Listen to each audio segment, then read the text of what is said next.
Florida Governor Ron DeSantis says there will be a state investigation into the FEMA official who instructed disaster relief workers to avoid homes displaying Trump signs in the wake of Hurricane Milton last month.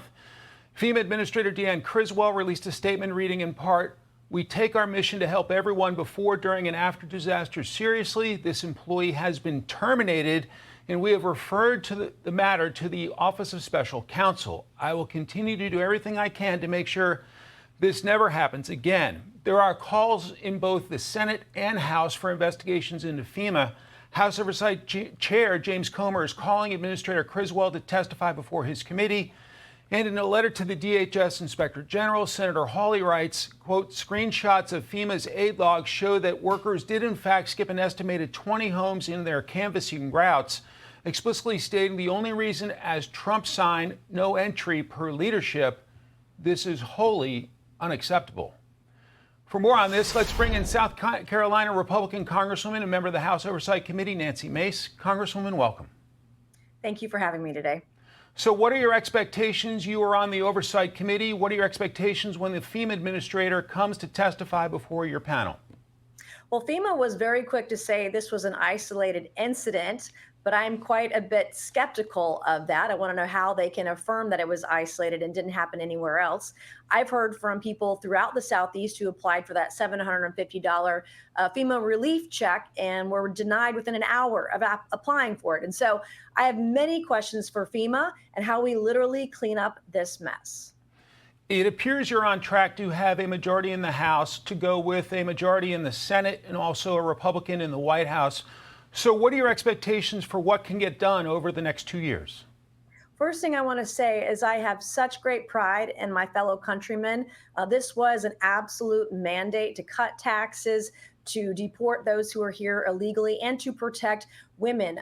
My biggest concern right now is to make sure that we as Republicans will have a supermajority, that we don't swindle this, that we do a better job this time than last time, and we put Trump's agenda first. And that means we need to ensure that cabinet members who are confirmed, those who are going into the administration, those who are leaders of the party in both chambers, have his agenda first and won't thwart it, won't try to subvert it, that we have people who will put the American people first no matter what. Typically, when you hold the majority, the House Speaker would return in his role. Do you expect any challenge to Speaker Mike Johnson? I don't see any challenges of leadership right now, at least for the speaker's position. And again, my concern and where I'm going to be voicing my opinion will be to ensure that everyone in both chambers is putting Trump's agenda first, which means we're going to put the American people first for once in a really, really long time. Your subcommittee is planning to hold a hearing on unidentified anomalous phenomenon exposing the truth, what we used to call UFOs. What are your expectations for the hearing? Well, we have a former admiral, member of the military. We have someone who's a former person at NASA and some other scientists.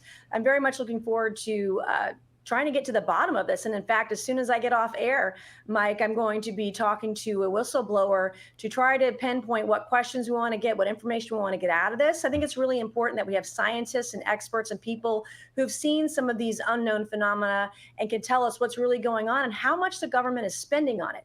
When there's being money spent towards these things, if there's nothing there, then why is the U.S. government hiding it from the American people? That's my number one question today. And what do we have if we have anything at all? Congratulations on your victory being sent back to Congress for a third term. What were your keys to victory?